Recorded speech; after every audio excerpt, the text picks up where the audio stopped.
মেসির লাল কার্ড দিল না কেন? ইউএস এর ওই প্লেয়ারকে কেন লাল কার্ড দিল? রেফারি বাঁশি না দেওয়ার আগে মেসি ফ্রি কিক মেরে দিয়েছে। এটা কি মেসি চালাকি? নেইমার পরে গেল, কিন্তু নেইমারকে বেশিরভাগ কিন্তু পেনাল্টি দেয় না, কিন্তু আর্জেন্টিনা প্লেয়ার ডিবক্সের ভিতরে যদি টাচ লেগে পড়ে গেল, গরান একটা দিলেই পেনাল্টি দিয়ে দেয়। এই জন্য কি নেইমার 3-4টা ডিগবাজি দিয়েছিল যেন তাকে নজরে আনা যায়?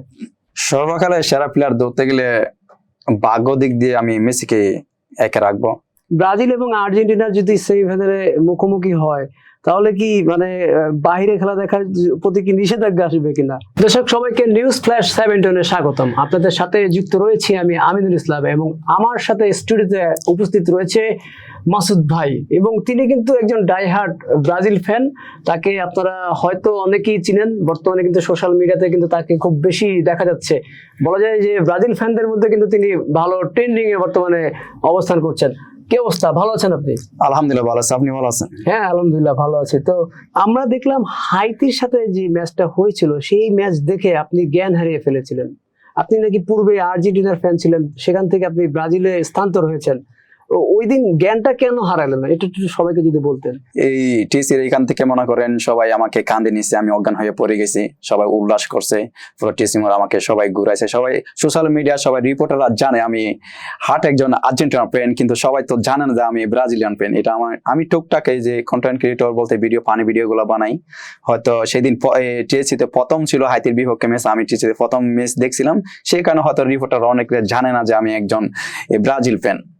এটা এই আর্জেন্টিনা নিয়ে টুল করার জন্য, টুল হচ্ছে একটা বিনোদন জিনিস, খেলা মজা করার উদ্দেশ্যে। টুল যদি আপনি সহ করতে না পারেন, ফুটবল ভার্চুয়াল জগতে যদি আপনি থাকেন, এই বিপক্ষ টিম আপনাকে টুল করবে, এটা স্বাভাবিক। যদি আপনি টুল যদি সহ করতে না পারেন তাহলে আপনাকে ফুটবলে আসাটা ভুল। এটা তো বলে দিলেন, ক্লিয়ার করে দিলেন। এখানে কিন্তু আরো অনেক নাটকীয়তা ছিল। আপনার প্রথমত আপনি অজ্ঞান হয়ে গেছেন, তারপর আপনি দেখালেন আপনি দুধ দিয়ে গোসল করেছেন, দুধ দিয়ে গোসল করে আপনি ব্রাজিলে যোগ দিয়েছেন। তারপরে ম্যাচে দেখা গেল আপনি 3 পিস পরে এসেছেন। এইগুলো মাথায় কিভাবে আসলো, মানে এটা একটু যদি বলতেন। আসলে আমি এই প্রথম এই যে স্কোয়ার বিভাগে যে দুধ দিয়ে যে গোসল করছিলাম, এটা এই সবাই আমরা এই ব্রাজিলিয়ান ফ্রেন্ড আমরা বাবাদারা সবাই মিলে দিয়ে পরবর্তীতে মেস কিরকম ভিডিও বানানো যায় সবাই বলতেছে, আগে তো অজ্ঞানে ভিডিও বানাইছি, এবার না চল দুধ দিয়ে গোসল করার একটা কোনো ভিডিও বের করি। আচ্ছা ঠিক আছে, তাহলে স্কোয়ার বিভাগে আমরা জিতার পরেই মনে করেন এই অভিনয় করে পরে টেসিতে আমরা দুধ দিয়ে গোসলের ভিডিও বানাইছিলাম। এটা আমার একটা সাজানো একটা অভিনয় আর কি। অনেকে তো মনে করেছে আপনি আসলেই আর্জেন্টিনার ফ্যান, আপনি আসলেই অজ্ঞান হয়ে গিয়েছেন। মানে ভাইরালটা যখন হয়েছে এক্সপ্রেশনটা এমন ছিল যে মনে হচ্ছে এটাই রিয়েল। যে এটাই দিয়েছিলাম বলতে, আমার লিস্টে যে আমার 5000 ফ্যান আছে ওরাই জানে আমি একজন ব্রাজিলিয়ান ফ্যান, আর কেউ তো জানে না যে আমি আর্জেন্টিনা ফ্যান। যারা আর্জেন্টিনা ফ্যান জানেন ওরাই অনেক বিভিন্ন মন্তব্য করছে, এটা ওদের এসব কানে নি না। আমি আমার জায়গায় আমি সবকিছু করতে পারি, মানুষের কি বলবে সমালোচনা করবে সব আমি কিছু কানে নি। নেতিবাচক কোনো কথাবার্তা বলেছিল এমন বিষয়? হ্যাঁ, অনেকজনের কমেন্ট অনেক খারাপ মন্তব্য বলে, অনেকজনে যারা বুঝে খেলাধুলা বিনোদন জিনিস ওরা ভালো কিছু বলে, আর যারা সিজনাল ফ্যান 4 বছর পর পর আসে ফুটবল খেলা দেখার জন্য ওরা তো যেটা পারে এটাই কমেন্ট বক্সে বলতে থাকে, দেখেও আমি কিছু বলি না, এসব আমি বিনোদন মনে করি। জি আচ্ছা, এখন আমরা তাহলে খেলার প্রসঙ্গে আসি। একজন ব্রাজিল ভক্ত হিসাবে ব্রাজিলের যে খেলা এখন হচ্ছে শুরু থেকে এই পর্যন্ত আপনি কি স্যাটিসফাই কিনা? স্যাটিসফাইড কিনা বলতে, আমাদের যে ব্রাজিলের স্কোয়াডটা আছে, প্রথম ধরতে গেলে এই ওয়ার্ল্ড কাপের আগে আমাদের যে ওয়েসলি ছিল ডিফেন্স ইনজুরিতে পড়ে গেছে, এইদিকে কিন্তু আমরা একটু প্রেসারে পড়ে গেছি একটু। এরপর থেকে দেখেন এই যে গত ম্যাচের মধ্যে পাকোয়েতে ইনজুরি, মিডফিল্ডার পাকোয়েতে ইনজুরি, এখন তো মনে করেন আরো একটু প্রেসারে পড়ে গেছে। এই মূল একাদশের প্লেয়ার মনে করেন রদ্রিগো, রাফিনহা কিন্তু ইনজুরি হয়েছে, রাফিনহা ইনজুরি হয়তো কামব্যাক করছে, নেক্সট নয়রের বিপক্ষে আমরা হয়তো সম্ভবত আমরা রাফিনহাকে পাইতেছি। এদিকে মনে করেন ইনজুরি দিক দিয়ে বলতে গেলে যেন এই ওয়েসলি, তারপর বেন্ডারসন, তারপর এই যে এস্তাবো, আমাদের মেন টার্গেট ছিল ওয়ার্ল্ড কাপের এই বেশি ফোকাস থাকবে এই এস্তাবার দিকে, কিন্তু এস্তাবো ব্যাড লাক, এস্তাবোকে পেলাম না, অ্যাডাম মিলিটকে পেলাম না, ওয়েসলিকে পেলাম না, বেন্ডারসনকে পেলাম না, রদ্রিগোকে পেলাম না। যেহেতু মনে করেন ডকআউটও যেহেতু কালো আঞ্চলন্তি আছে, ব্রাজিল ভালোভাবে সুন্দর খেলা উপহার দিতেছে। আশা করি নয়ের বিপক্ষে আমরা জয় নিব। নয়ের বিপক্ষে জয় নেওয়ার পরে সম্ভবত মেক্সিকো নাহলে ইংল্যান্ড আসতে পারে এই কোয়ার্টার ফাইনালে। সম্ভবত ওদেরকেও হারিয়ে আমরা এই সেমিফাইনালে, কিন্তু আর্জেন্টিনাকে কোনো দল হারানোর সম্ভাবনা ওদের গ্রুপে নাই, যেহেতু ওরা সেমিফাইনাল সম্ভবত শিওর আর্জেন্টিনা সেমিফাইনাল যাবে। অনেকে বলছে যে আর্জেন্টিনা সেমিফাইনালের রাস্তা অনেকটা সঠিক, মানে ওই দিকে এগিয়ে যাচ্ছে যেভাবে তাদের সাথে খেলা হচ্ছে। ওদিকে বলতে ওদের আর্জেন্টিনা গ্রুপটা হচ্ছে একবারে সবকিছু বলতে গেলে একটু দুর্বল টিম। এইটা কেন আপনার কি মনে হয় কখনো, যে অনেকে কিন্তু অভিযোগ করে যে এটা নাকি ফিফার পাতানো, মানে গ্রুপ পর্বে যে দলগুলোর সাথে খেলা হলো সহজ দল, আবার এইখানে নকআউটে সহজ দলের সাথে খেলা পড়ছে। অন্যান্য দল অনেক যুদ্ধ করে অনেক পরিশ্রম করে আসছে, এই বিষয়টা কিভাবে দেখেন? ফিফার পাতানো বলতে কি এটা কি ভুল বলবো না কি সঠিক বলবো, কারণ যে এটা হচ্ছে ভাগ্য মনে হচ্ছে আমার। আর্জেন্টিনা এদের হচ্ছে কপালটা ভাগ্য, আর আর্জেন্টিনা যে খেলা যে পেনাল্টি গুলা পায় আর অন্য দলের যে পেনাল্টি গুলা পায়, এটা কি ভাগ্য নাকি? মানে এটা penalty ভাগ্য পাওয়া- না। এটা আমার মনে হয় যে ফিফার আর আমাদের এই যে টাকলা মোরাদের সহযোগিতা আছে, না হলে ওরা কিভাবে, যেমন মনে করেন একটা ওই যে মেসি যে পাউল করেছিল রেড কার্ড দিল না, আর বিনি যে হাইতির বিপক্ষে নস্কলার বিপক্ষে যে সামনে বলটা নিয়ে, না জাপানের বিপক্ষে মনে হয় যে বলটা এগিয়ে গোল দিছিল, এটা কিন্তু অফসাইড দিয়ে ফাউল দিয়ে দিছে। অন্য দলের কিছু প্লেয়ার তারাও কিন্তু একইভাবে ফাউল, বিশেষ করে ইউএস এর একটা প্লেয়ার, সে সেম মেসি যেভাবে ফাউল করেছিল একইভাবে সে ফাউল করে লাল কার্ড পেল। মেসিকে লাল কার্ড দিল না কেন? ইউএস এর ওই প্লেয়ারকে কেন লাল কার্ড দিল? লাল কার্ড এখানে কি মানে পক্ষপাতিত্ব এটা হচ্ছে কিনা? একটা রিস্ক। এটা যদি ভাগ্য ভালো ওই বড় ধরনের একটা ট্যাকেল, এটা কিন্তু 100% ট্যাকেল হয়েছে, ভাগ্য ভালো কভারটা ভালো যে ইনজুরিতে পড়ে নাই। হ্যাঁ, হ্যাঁ। একটা ফাউল দেওয়ার মতো একটা কার্ড, এটা রেড কার্ড না দিলে একটা কার্ড দেওয়ার জরুরি। এখানে বলছে মেসি ইচ্ছা করে করেনি, ভুলবশত খেলার যে একটা ভারসাম্য সেইটার মধ্যে এটা হয়ে গিয়েছে। কিন্তু পক্ষান্তরে অন্য প্লেয়াররা যখন একই ট্যাকেল করতে যাচ্ছে তাদের বলছে তারা ইচ্ছা করে করছে।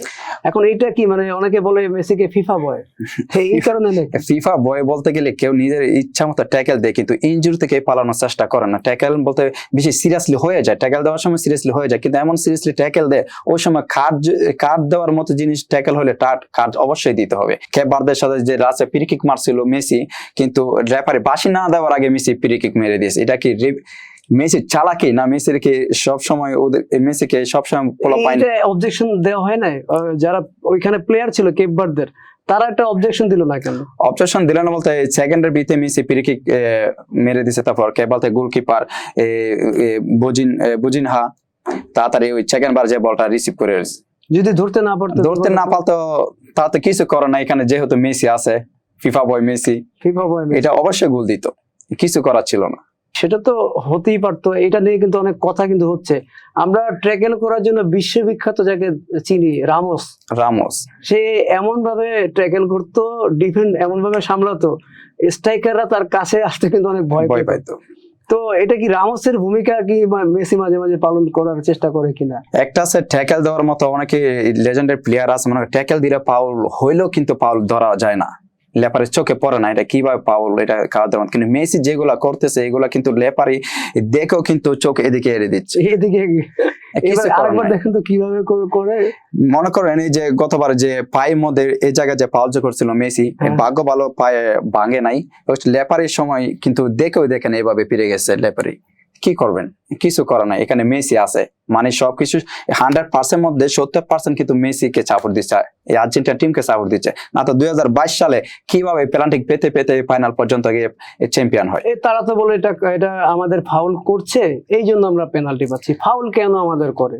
আমাদের যদি ফাউল না করে আমরা পেনাল্টি পাবো না। বিপক্ষের প্লেয়ার তো ফাউল করে, ফাউলের মতো ফাউল হোক, তাহলে কার দেখ সমস্যা নাই। তাহলে যে মনে করেন কিছু পাউল না হতে এই আর্জেন্টিনা প্লেয়ার ডিবক্সের ভিতরে গেলে পার সাথে পরে গেলে পাউল পেনাল্টি। এটা তো নেইমার করে, এই পরে গেলে অভিনয় করে নেইমার। আর্জেন্টিনা তো এইভাবে অভিনয় করে না, তারা তো এমন দাবি করে। নেইমার পরে গেল কিন্তু নেইমারকে বেশিরভাগ কিন্তু পেনাল্টি দেয় না, কিন্তু আর্জেন্টিনা প্লেয়ার ডিবক্সের ভিতরে যদি টাচ লেগে পরে গেল গড়ানে একটা দিলেই পেনাল্টি দিয়ে দেয়। এই জন্য কি নেইমার 3-4টা ডিগবাজি দিয়েছিল যেন তাকে নজরে আনা যায়। নজরে আনা যায় না, কিন্তু নেইমার এক একজনের এক এক স্কিল অন্যরকম। যেমন নেইমারের অভিনয় আমিও করি, আমি টুর্নামেন্টে মনে করেন আমার পায়ের সাথে কিছু বাজলে আমি 3-4 বল খেয়ে পড়ি। হ্যাঁ, নেইমার মতো আমি ছোট থেকে আমি নেইমারের মতো খেলা স্কিল সবকিছু আমি করি। বিভিন্ন টুর্নামেন্টে আমি অনেক টুর্নামেন্ট বন্ধ করে দিছি, আমাকে পাউল করার সময় স্যারের পল্টত খাইয়ে মনে করেন খেলা টুর্নামেন্ট অফ হয়ে গেছে, কিন্তু আমি নেইমারের অভিনয়গুলো করতে, আমার স্কিলগুলো করতে আমার খুব ভালো লাগে। এই মুহূর্তে ব্রাজিলের যে সমীকরণ, জাপানের সাথে যেভাবে কানের পাশ দিয়ে গুলি গেল, একই সাথে আর্জেন্টিনারও কিন্তু কানের পাশ দিয়ে গুলি গেছে। দুইটা দলের কিন্তু আমরা এই পর্যন্ত একই রকম অবস্থা দেখতে পাচ্ছি।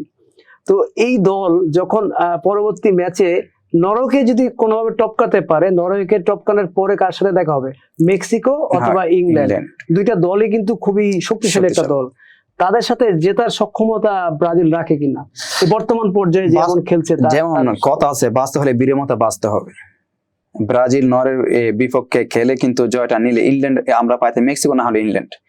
আমরা চাই এই যেমন আর্জেন্টিনা যে 3টা ট্রফি জিতছে, 2076 সালে যেটা ফিক্সিং একটা ম্যাচ ট্রফি জিতছে, 2086 সালে ম্যারাডোনা হাত দিয়ে গোল দিয়ে ট্রফি জিতছে, 2022 সালে 36 বছর পরে যে 2022 সালে ট্রফি জিতছিল, তাও এটা হিসাবে একটা প্ল্যান্টিক বার্তা। যেমন 2026 সালে আর্জেন্টিনা পাইতেছে কি এই দুর্বল টিমের বার্তা পাইতেছে। তাহলে আমরা মনে করেন এই আর্জেন্টিনা এই যে ট্রফি 3টা যে 3টাতে কলঙ্ক, আর ব্রাজিলের 5টা ট্রফি আছে, 5টাতে কোনো কলঙ্কের দাগ নাই। এইখানে কলঙ্কের দাগ কিন্তু দিতে চাচ্ছে তারা। এই সম্প্রতি আমি আর্জেন্টিনার সমর্থকদের কাছে যখন গেলাম, কেউ বলছে প্লে যখন বিশ্বকাপ নিয়েছে গোলকিপারের হাতের থেকে বল কিক মেরে গোল দিয়েছে, এমন ফুটেজ চারদিকে দেখা যাচ্ছে। না তারপরে 2002 সালে বলছে কাফু নাকি কি একটা করেছিল, এটাও নাকি একটা মানে কি বলে, এই বিশ্বকাপটাও নাকি সঠিকভাবে ব্রাজিল পায় না। ওই সময় কিন্তু বিয়ার ছিল না। আপনি যদি মনে করেন গোলকিপার বল যখন হাতে ধরে, ওই সময় যখন শুট মারে, বলটা যদি পায়ের হাত থেকে ছুটে যায়, আপনিও চাইলে কিন্তু বলটা নিয়ে গোল দিতে পারবেন, এটা কিন্তু গোল হবে। কারণ হাতের বল গোলকিপার ছেড়ে দিলে যে কোনো টাইমে গোল দিলে এটা গোল হবে। এটা সবাই লেজেন্ড পারে অনেক 10-15 আছে এরকম গোল দিছে। হ্যাঁ, আমরা এমবাপ্পের একটা গোল দেখেছিলাম, গোলকিপার বলটা রেখে জাস্ট সামনে এগোতে নিয়েছে, এমবাপ্পে হেঁটে যাচ্ছিল সামনের দিকে, হ্যাঁ ওই সময় এই বলটা নিয়ে সে ভিতরে গোল। এটা হচ্ছে রানিং খেলার মধ্যে বল যদি ধরে এটা গুলো ছাইরা দেয়, এটা নিয়ম হচ্ছে গোলকিপার সাপ্লাই করা বলটা তাড়াতাড়ি মানে এই শুট করা আর কি। এই জায়গায় যদি বল আপনি ছাড়া, গোলকিপার বল ছাড়া দেয়, বিপক্ষ টিমে প্লেয়ার এনে গোল দিলে এটা গোল হবে। কিছু ফুটেজ দেখলাম যে বলটা হাতে এখনো ওইভাবে ছাড়া না, রিলিজটা হবে এই মুহূর্তে পেলে শুট দিয়ে বলটা নিয়ে গিয়ে গোল দিয়ে দেবে। ওইটা হচ্ছে স্ট্রাইকার মনে করে চোখ কপাল সব দিকে রাখতে হবে, কারণ দেখা যাচ্ছে বলটা গোলকিপার ছাড়ে কিনা, কোন সময় পিছনে গোলকিপার তো জানে না পিছনে আমার প্লেয়ার আছে, এটা জানে না, সেই কারণে এটা কিন্তু স্ট্রাইকার চালাকি। এখন সর্বকালের সেরা যদি বলি, সেটা আপনি কাকে বলবেন? সর্বকালের সেরা প্লেয়ার ধরতে গেলে ভাগ্য দিক দিয়ে আমি মেসিকে একে রাখবো, আর স্কিল ডিবিলিং দিয়ে এই কোটি মানুষের মন জয় করতে এটা নেইমারকে আমি দিয়ে রাখবো। আর ক্রিস্টিয়ানো রোনালদো বলতেন, ক্রিস্টিয়ানো রোনালদো ডিবিলিং স্কিল খুব ভালো, কিন্তু পর্তুগালকে একলা নিয়ে গেছে। পর্তুগালে যদি প্লেয়ার মিডফিল্ডার স্ট্রাইকার যদি আগের থেকে ভালো থাকতো, তাহলে পর্তুগালে 2-1টা ট্রফি থাকতো, এটা আমি মনে করি। কিন্তু নেইমার স্কিল ডিবিলিং করে, আর্জেন্টিনা ফ্যান বলেন, পর্তুগাল ফ্যান বলেন, বিভিন্ন এই দলের ফ্যান বলেন, সবগুলা নেইমার বয়। একটা গবেষণায় দেখা গেছে যে নেইমার যেভাবে স্কিলটা দেয়, এই স্কিলটা অনেক বিপজ্জনক, আর এই স্কিলের কারণেই কিন্তু সে বারবার ইনজুরি হয়।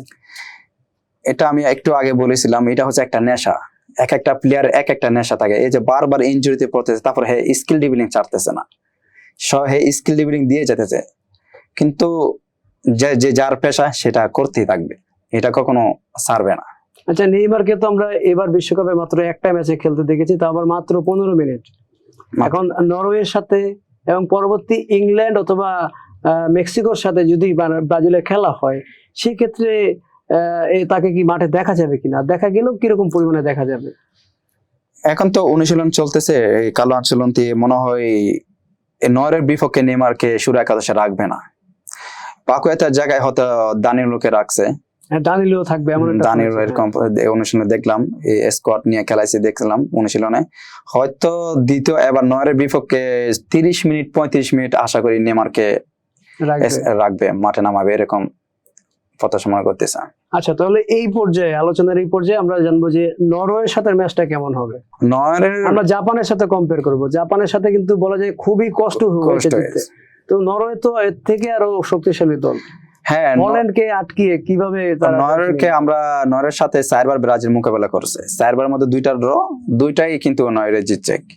আগে কিন্তু সব লেজেন্ডারি প্লেয়ার ছিল, রবার্তো কার্লোস, কাফু টাওয়ারে সবাই তারা ছিল, কিন্তু পারে না। হ্যাঁ তাও কিন্তু জিততে পারে নাই। এখন নরওয়ের সেই টিম নাই, আগের এই টিম নাই। তার মানে আগে কে পূর্বে ছিল? নরওয়ে অনেক ভালো ছিল, এখনকার নরওয়ে ভালো না এমন ভালো বলছেন? নেই, জি আমি তাহলে ভালো নেই। হল্যান্ড থেকে শুরু করে ওদের যে একটা টিম কম্বিনেশন বর্তমানে আছে সেটা কিভাবে বিশ্লেষণ করবে? করতেছে কারণ মনে করেন যে নরওয়ের হাল্যান্ড যে আছে, তা আমাদের আছে ওই যে গাব্রিয়েল মাগালেস। সবসময় দেখি ম্যান সিটি আর আর্সেনাল ম্যাচ হলে সবসময় দেখি হাল্যান্ডকে পকেটে রাখে গাব্রিয়েল মাগালেস। এখন মনে করেন নরওয়ে ব্রাজিল ম্যাচেই আমি মনে করি এই হাল্যান্ড কিছু করতে পারবে না। এই হাল্যান্ডকে আটকে রাখতে পারলে মনে করেন আমরা উইনের সম্ভাবনা বেশি দেখতেছি। নরওয়েকে আমরা 2-1 গোলে হারাবো, এটা আমি 2-1 ভাবতেছি। গোলে। আর পরবর্তী এই বাধা টপকানোর পরবর্তী এই বোধহয় টাফ করে মনে করেন যে আমি চাই ইংল্যান্ডের থেকে মেক্সিকো আসুক। আমরা মেক্সিকোকে বেশি মোকাবেলা করছি, আমরা মেক্সিকো অনেকবার হারাইছি, কিন্তু ইংল্যান্ড সাথে কিছুদিন আগে আমরা প্রীতি ম্যাচ কিন্তু আমরা 1 গোলে হারাইছিলাম ইংল্যান্ডকে। কষ্ট হয়ে গেছে। কষ্ট হয়েছে অনেক। ইংল্যান্ডে বেলিংহাম আছে, শাকা আছে, ভালো ভালো প্লেয়ার আছে আরো। ইংল্যান্ডকে তো আমি বলবো যে হ্যারি কেন একাই টেনে নিয়ে আসছে গত ম্যাচে, কিন্তু হ্যারি কেনের জন্যই কিন্তু হ্যাঁ, শেষমেশে বিজয়ের হাসিতে এসেছে। সেটা না, এই ওয়ার্ল্ড কাপ জিততে হলে বীরের মতো জিততে হবে। আর্জেন্টিনা যেভাবে এগোচ্ছে তার সাথে যদি ব্রাজিলে কম্পেয়ার করি, অনেকে বলছে আর্জেন্টিনা সহজ দলের সাথে খেলে খেলে সেমিফাইনাল পর্যন্ত চলে গিয়েছে, অনেকটা বলা যায় এমন। আর ব্রাজিল শুরু থেকেই যুদ্ধ করতে করতে আসছে, এবং শুধু ব্রাজিল না, আমরা স্পেন, আমরা ফ্রান্সের কথা যদি বলি, তারাও কিন্তু রণক্ষেত্র থেকে যুদ্ধ করতে করতে ওই পাশ থেকে আসছে। এখন সেমিফাইনালে একটা সম্ভাবনা আছে আর্জেন্টিনার মুখোমুখি হওয়ার। সেই ম্যাচে যদি আদৌ ব্রাজিল আর্জেন্টিনা মুখোমুখি হয় তাহলে পরিস্থিতি কেমন হবে? ব্রাজিল কি জিততে পারবে, নাকি আর্জেন্টিনা ওই যে যেটা বলে রেফারির একটা সুবিধা পাচ্ছে, এমন কোন অভিযোগ পরবর্তীতে দিবে? যদি হেরে যায় ব্রাজিল তাহলে কি এই অভিযোগ দিবে কিনা? ওদের তো রেফারি সহযোগিতা আছে, এটা মানতেছে, কিন্তু আর্জেন্টিনা ব্রাজিল খেলা হলে এটা বলতে গেলে বাংলাদেশের এলাকা এলাকা একটা খেলা, মানে এটা সবসময় ফাইট চলে। যেমন ওরা 2021 সালে আমাদেরকে হারিয়েছে, আবার একটা ফ্রেন্ডলি ম্যাচে 4 গোলে আমাদেরকে ব্রাজিলকে হারিয়েছে আর্জেন্টিনা। গত 9টা ম্যাচে 2টা ড্র হয়েছে, আর 7টা ম্যাচের ভিতর 4টা আর্জেন্টিনা জিতেছে আর ব্রাজিল জিতেছে 3টা। তো পরিসংখ্যানে কিন্তু এখন পর্যন্ত আর্জেন্টিনা এগিয়ে আছে সর্বশেষ দেখায়। তো এটার সাথে যদি আমরা একটু কম্পেয়ার করি, সেমিফাইনাল ম্যাচে মুখোমুখি হলে অনেকে বলছে যে আর্জেন্টিনা এগিয়ে থাকবে। তো সেই ক্ষেত্রে যদি কোনো কারণে ব্রাজিল হেরে যায় তাহলে দোষারোপটা কাকে করবেন? নিজের দলকে? ওরা ব্রাজিলকে যে আর্জেন্টিনা হারাইছিল আগে, ওই সময় মনে করেন এই যে 4 গোলে হারছে, ওই সময় কোচ ছিল না, ভালো প্লেয়ারও ছিল না, সব নিয়ম ছিল না, অনেকজন ইনজুরি ছিল। এখন এই টানা 2টা ম্যাচ ব্রাজিলই হারছে, ওদের আরো আত্মবিশ্বাস আরো বেশি আর্জেন্টিনার। এবার আশা করি সেমিফাইনালে যদি আর্জেন্টিনা ব্রাজিল মোকাবেলা হয়, এই কার্লো আনচেলত্তি ডক আউটে এই মনে করি ব্রাজিল এই আর্জেন্টিনার বিপক্ষে প্রতিশোধটা নিতে পারবে। কিভাবে? কোচ কি পারবে মাঠের খেলা পরিবর্তন করতে? কোচ তো ডাগ আউটে বসে থাকে, প্লেয়ারদের মাঠে খেলতে হয়। তারা যদি নিজেদের ছন্ন ছাড়া করে ফেলে সেক্ষেত্রে কি কোচ কি পারবে নিজে যেয়ে গোল দিতে? একটা দলকে গুছে আনতে হলে মেন হচ্ছে একটা কোচ। যেমন ধরেন 2015, 16, 17 আর্জেন্টিনা যেভাবে মনে করেন ভেনেজুয়েলা, পেরু, চিলি, কলম্বিয়া যে কোনো টিম আর্জেন্টিনাকে হারিয়েছে, মানে খুব একবার চন্নাহারা ছিল আর্জেন্টিনা টিম। এই অস্কালনে আসার পর থেকে আস্তে আস্তে মনে করেন এই আর্জেন্টিনা দলটা গুছিয়েছে। এভাবে আশা করি কার্লো আনচেলত্তি সামনে প্রতিটা ম্যাচ গুলা আস্তে আস্তে মনে করে আগাবে। আশা করি সেমিফাইনালে যদি আর্জেন্টিনার সাথে দেখা হয় তাহলে আমরা এই প্রতিশোধটা আমরা নিব, আমরা ওদেরকে হারিয়ে আমরা ফাইনালে উঠতে চাই। আর ফাইনালে কার সাথে দেখা করতে চান, স্পেন নাকি France? Hot favour team France আর স্পেন আছে, আশা করি ফ্রান্স ফাইনাল ওঠার সম্ভাবনা আছে। আর দেখলাম গত বিশ্বকাপে, আর এখন পর্যন্ত যেমন আছে, মানে আকাশে উড়ন্ত একটি ফ্রান্সকে আমরা দেখতে পাচ্ছি। ব্রাজিল কি পারবে তাদের মাটিতে নামিয়ে আনতে? মনে করেন 2022 সাল থেকে যে ফ্রান্স যে টিমটা ছিল, এখন থেকে 26 অনেক একটা হট ফেভার টিম হয়ে গেছে ফ্রান্স। এই ফ্রান্সকে হারাতে পারলেও মনে করেন ব্রাজিল হারাতে পারবে, কারণ ওসমান ডেম্বেলে আছে, ডুয়ে আছে, এমবাপ্পে আছে, ওয়েসলি আছে, ওরা 4 জন কিন্তু অ্যাটাকিং প্লেয়ার। দেখুন আমাদের এখানে মনে করেন যদি নেইমার শুরু একাদশে যদি থাকে, তার নেইমারকে ফোকাস করবে ডিফেন্ডার 2 জন হলো মাসলি ফোকাস করবে নেইমারকে, তাহলে একদিকে রাফিনহা আর একদিকে মনে করেন বিনি আছে। আমাদেরকে কিন্তু ওদের থেকে কম না, কিন্তু সবকিছু দাবি করলে কিন্তু ব্রাজিল 5 বার বিশ্বের চ্যাম্পিয়নশিপ যে কোনো দল যদি খেলে তাদের কিন্তু বই পেতে হবে। আশা করি ফ্রান্সকেও আমরা হারানোর মতো ক্ষমতা আমাদের আছে। আচ্ছা, তো আমি এখন লাস্ট প্রসঙ্গে আসবো। গত পর্বে আমরা যে বিষয়ে আলোচনা করেছিলাম সেই বিষয়টা নিয়ে আপনার সাথে করব, যে ব্রাজিল এবং আর্জেন্টিনা যদি সেমিফাইনালে মুখোমুখি হয় তাহলে কি মানে বাইরে খেলা দেখার প্রতি কি নিষেধাজ্ঞা আসবে কিনা প্রশাসন থেকে, যে মারামারির একটা আশঙ্কা থাকবে, যে দেখা যাবে গোল খেলে মাথা খারাপ হয়ে যাবে, একজন মারামারি লাগিয়ে দেবে? না, ওইটা আর্জেন্টিনা ব্রাজিল যারা মারামারি করে ওরা মনে করেন, আমি মনে করি খেলার সম্বন্ধে এসব বুঝে না। আমরা একটু বলে রাখি, আমরা কিন্তু আর্জেন্টিনা এবং কেপ ভার্দের ম্যাচে টিএসসি তে মারামারি হতে দেখেছি, ব্রাজিল ফ্যানের সাথে ক্ল্যাশ লেগে গিয়ে। আমি একটু আগে আপনাকে বলছিলাম, যারা মনে করেন খেলাধুলা এগুলো বিনোদন হিসাবে নিতে হবে, হার জিত খেলা থাকতে পারে। এই জন্য ব্রাহ্মণবাড়িতে মনে হয় একজনকে ক্যাটার মারছিল এই দিক দিয়ে, আর্জেন্টিনা ব্রাজিল সমর্থক আর্জেন্টিনা ফ্যানকে এই দিক দিয়ে কাটা মারছিল। আসলে এগুলা করা ভালো না। এই মারামারিটা আমি মনে করি যে মারামারি করব, কিন্তু আমি এইসব এই যে কমেন্ট বক্সে গালাগালি ওদেরকে এড়িয়ে যাই। যারা গালাগালি করে এই 7 আপ বলে তাদেরকে থেকে আমি এড়িয়ে থাকি। আমি মারামারি এগুলো একদম পছন্দ করি না। খেলা বিনোদন করি, উপভোগ করি আমি সবসময়। আপনি তো এটা পছন্দ করেন না, তাছাড়া যারা সুশীল মানুষ তারা সকলেই কিন্তু এগুলো পছন্দ করে না। খেলা খেলার জায়গায় হ্যাঁ, এবং ব্যক্তি হিসেবে আমরা ব্যক্তিত্ব ধরে রাখবো। বাঁচা রাখতে হবে। তবে কিছু মানুষ তো থাকেই যে ইমোশনটা ধরে রাখতে পারে না। ধরেন আপনি দাঁড়িয়ে আছেন, এখন আর্জেন্টিনা একটা গোল দিল, এবং আপনার সামনে লাফালাফি করছে, আপনার সামনে চেহারার একটা অঙ্গভঙ্গি করছে, আপনি ধৈর্য ধরে রাখতে পারলেন না, তাকে ধাক্কা মেরে বসলেন, এমন কিন্তু হয়ে যায়। এইভাবেই সূত্রপাত হয়। এখন ব্রাজিল আর্জেন্টিনার সেমিফাইনাল যদি আদৌ হয়, সেই ম্যাচ যদি দেখার আমাদের সম্মুখীন হতে হয়, সেক্ষেত্রে কি বড় পর্দায় যে আমরা খেলা দেখি টিএসসি তে, ঢাকা ইউনিভার্সিটিতে, বিভিন্ন ভার্সিটিতে, বিভিন্ন ঢাকার উন্মুক্ত জায়গায় এবং ঢাকার বাইরের বিভিন্ন জেলা উপজেলায় কিন্তু বড় পর্দায় খেলা দেখে, সেইখানে কি প্রশাসন খেলা দেখায় কোনো নিষেধাজ্ঞা দিবে কিনা, যে তোমরা খেলা ঘরে বসে দেখো, বাইরে দেখার দরকার নেই? বাংলাদেশে বর্তমান এই আর্জেন্টিনা ব্রাজিল নিয়ে সবসময় কথাবার্তা হয়। আশা করি এরকম যে নিষেধ তো দিবে না। আর্জেন্টিনা ব্রাজিল যেহেতু ফাইনালে যাবে, তাহলে তো মানে পুরো বাংলাদেশ তো মনে এই বুড়া বলেন ছোট বলেন সবাই কিন্তু উল্লাস করবে আর্জেন্টিনা ব্রাজিল নিয়ে। হ্যাঁ, অবশ্যই অবশ্যই বলতে দেখা যাক সেমিফাইনালে দেখা হয় কিনা। যদিও টিএসসিতে আমি 3টা ম্যাচ দেখছি, আপনিও ছিলেন। আশা করি যদি আবার এই সামনে ম্যাচগুলো হয়তো টিএসসিতে দেখতে পারি। সেমিফাইনালে গেলেও আমি টিএসসিতে দেখবো, যেহেতু আমার ভাই বাদার সবগুলা এই পাশে টিএসসির পাশে থাকে। ওদের সাথে আপনাদের সাথে সবার সাথে খেলাধুলা দেখতে খুব ভালোই লাগে। হয়তো তখন নিরাপত্তা ব্যবস্থাটা একটু কঠোর করতে পারে, তবে খেলা দেখতে দিবে এমন প্রত্যাশাই করছে। হ্যাঁ, আশা করি ইউনিভার্সিটি সব এই পজিশনে খেলা দেখার জন্য দিবে, নিষেধাজ্ঞা করবেন, এরা আটকাতে পারবে না। ফুটবল প্রেমিক, আপনি যদি ফুটবল প্রেমিক হন, আপনি নিশ্চয় আপনার টাকা খরচ করে হলে সবাইকে খেলার দেখার সুযোগ দিবেন, যেহেতু এটা আর্জেন্টিনা ব্রাজিল ম্যাচ। তো দর্শক, আমরা দীর্ঘ সময় জুড়ে মাসুদ ভাইয়ের থেকে কিন্তু শুনলাম ব্রাজিল কি করবে পরবর্তী ম্যাচে। তো প্রত্যাশা কিন্তু থাকবে ব্রাজিল সমর্থকদের যে এবারের ম্যাচে তারা আবার নিজেদের মেলে ধরবে। পূর্বে জাপানের সাথে যে ভুল করেছিল সেই ভুল কাটিয়ে উঠে নরওয়ের সাথে একটি জম্পেশ খেলা উপহার দেবে এবং পরবর্তী রাউন্ডে চলে যাবে, এবং একই সাথে ব্রাজিল এবং আর্জেন্টিনার একটি সেমিফাইনালের যে মুখোমুখি হবে সেটা দেখার কিন্তু অপেক্ষায় সকলে রয়েছে। আপনি কি বলেন, অপেক্ষা আছেন না? জি, আমি অপেক্ষা করি আমাদের বিপক্ষ টিম আর্জেন্টিনা হোক। তো এটা কিন্তু সকলেই, ব্রাজিল আর্জেন্টিনা সকল সমর্থকরা চাচ্ছে আমরা এই ম্যাচটা দেখব। তো দেখা যাক সর্বশেষে কি হয়, সেটা দেখার অপেক্ষায় সকলে রয়েছে। দর্শক, আজকের মতো বিদায় নিচ্ছি, পরবর্তী পর্বে আপনাদের সাথে আবার দেখা হয়ে যাবে। সকলে ভালো থাকবেন, সুস্থ থাকবেন।